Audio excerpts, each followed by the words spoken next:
Armor King. This guy right here, is he going to bring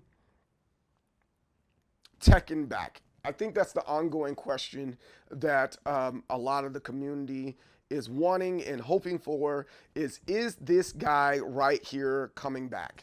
Not coming back. He is coming back. Is he going to bring the game back and helping with stabilize the game? Are they going to bring updates to the game that help stabilize it?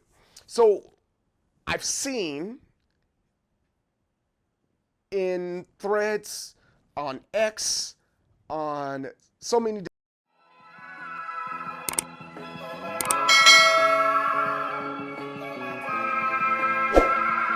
different places that Season 2 ultimately ruined Tekken. And then I also see that Season 2 helped Tekken go in the right direction, but then they fell flat on their face by not going in the right direction. And he said, I'm giving up hope. I think a lot of us giving up hope on the direction Tekken is. And here's my 2 cents on the state of Tekken right now. Tekken 8 is gonna Tekken 8. It's not gonna revert back to a Tekken that we know and love. And we've been groomed to get to this style of Tekken for the last, I'm gonna say, shoot, the last 2 games, right? Kind of setting us up to let us know this is the future of Tekken, and now they just said, you know, let's just rip the Band-Aid off.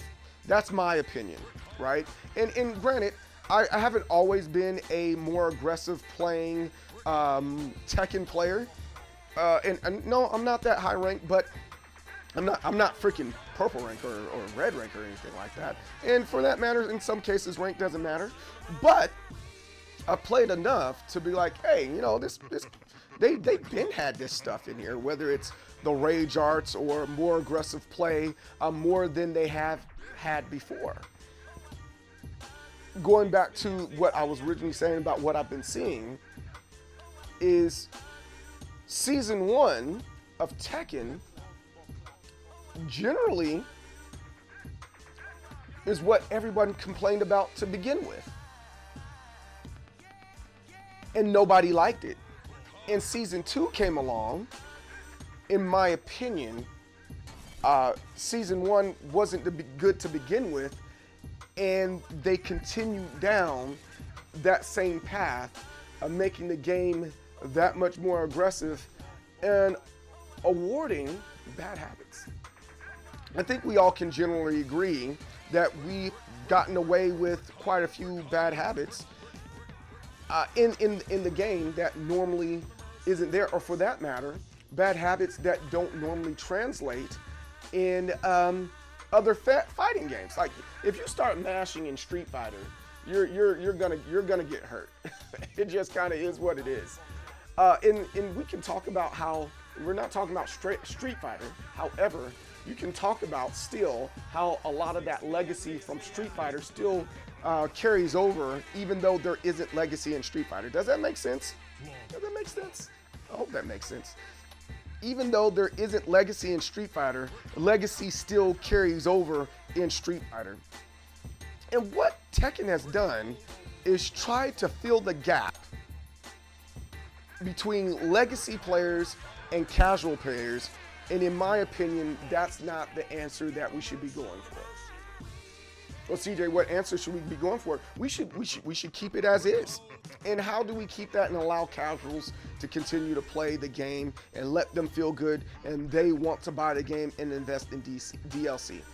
And I think the game that has done that very, very well is Mortal Kombat. Mortal Kombat has done a tremendous job of keeping its casual fan base while allowing their hardcore fan base to continue to play at a very competitive level. And define competitive whichever way you want to, but they allow their casual players to continue to be casual. And how do they do that? They do that by having single player modes. single player modes, and that's what allows Mortal Kombat to Mortal Kombat. Mortal Kombat has always catered to its casual community. And in my opinion, the best version of it catering to its casual community is Mortal Kombat 11. They had the story mode. They had the towers. They had additional ways to earn costumes.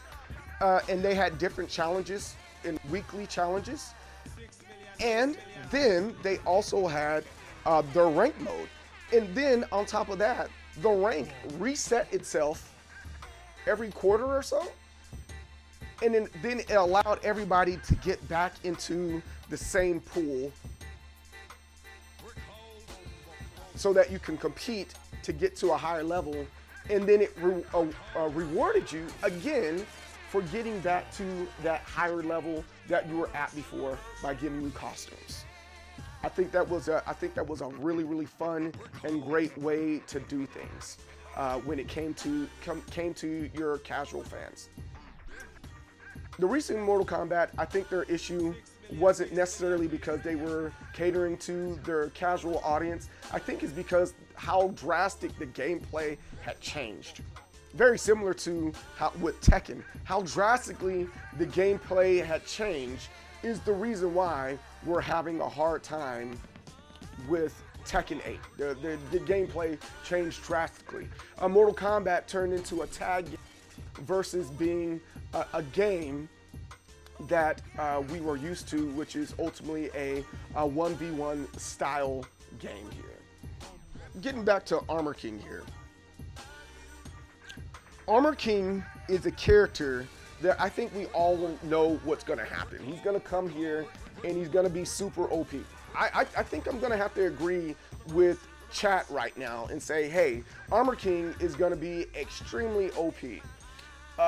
And the question more so is, with him being OP, is his OPness, overly poweredness, is that gonna be the answer to all the other characters that have similar issues or similar problems, right? Is that gonna be the answer to that? So kind of similar to DNF Duel, all the characters were an issue. All the characters were broken in DNF Duel, right? So it ultimately made it kind of fair that it was like that. So with Armor King possibly being OP, is that fair that it's like that? Is that the answer? Very similar to Eddie. Now, if nobody's complaining about Eddie, we're seeing the nerfs and stuff like that. But I think now that we got his number down and we actually labbed Eddie, I don't think the complaint is there. Oh, there's a piece of lint on my hat. What's this lint on my hat? I don't think Eddie is nowhere near as big of a problem as he was on release. And even after release and nerfing him, I don't believe he's as big of a problem as he initially was. He just didn't look like the Eddie that we knew from before. And he was an unrecognizable character that we thought we knew, more than it was that he was OP, in my opinion. I don't know. I think that might be a hot take more than anything else. But, you know, I think Armor King might be that type of character to bring people back to Tekken 8. I think that's the first thing. He's going to bring people back to Tekken 8 just to try it. And then he's just going to be fun being overly powered. I don't think there's too many people that are going to complain about Armor King being too OP because he looks cool. He's a fun character to play. I'm not going to use the word easy to pick up, but he's not going to be necessarily like a press A over and over and over again type of character to where he gets boring. I think he's going to be cool. His rage art is freaking amazing. It is a cool rage art. I mean, it's up there with the whole Devil Jin joint, right? Oh man, it's just a really cool really cool cutscene there. But as far as everything else goes, I don't think he's going to be a problem. However, I don't think he's going to be the fix to Tekken 8 that everybody wants. To where like, hey, we need more defensive options. Unless they take Heat and make Heat a combo breaker type move. So like, you're in the middle of a combo or you're stuck on the wall and you're able to bust out a Heat one time. It doesn't put you in Heat. You're able to use Heat one time to bust out of it. I don't know if that's the answer. Personally, I think Heat, I think you should earn it. Like, you don't earn Rage Art technically. You don't earn Heat now. I think you should earn Heat by doing damage, and that bar continues to move throughout all the rounds, and then you're finally able to use it, and then you can use little pieces of it to do like little combo breakers. That's what I think should happen. Again, another hot take, but I think that should be an element of Heat when you have combos that are treated like freaking movies, for crying out loud. Freaking movies. I'm sitting there in the air for like forever because I made one mistake. And I don't think that part of it is Tekken. And then, you know, I don't think they're gonna add any other defensive things unless they take characters like Steve, not saying no names here, but they take characters like Steve and make them less oppressive and less safe. Because it seems like Steve, he is probably one of the most safe characters of mashing. I'm being facetious and exaggerating when I say mashing. So if you're not a masher, it doesn't apply to you. But it seems like he's just throwing stuff at you and you can't punish anything unless it's an uppercut, and you have to do a lot of ducking and while rising moves to get out of situations, right? But unless you nerf that and make it more optimal to punish a lot of Steve things or characters like Steve in the game, hey, there's no hope in changing Tekken. And for me, I'm not saying hope in the sense of Tekken's gonna die, because I really like Tekken 8. Personally, I generally like Tekken 8, but there's a lot of quality of life issues in the game that I personally don't like, and then the rest of it is just figure it out. And again, I know that's a super duper hot take when it comes to the game right now, and I know a lot of people don't like the game right now. I get that, but I think I've kind of accepted Tekken for what it is at this point. Eddie is stupid, brain dead with auto combo with 2 buttons. 3-3-3-3-3-3-3-3-3-3.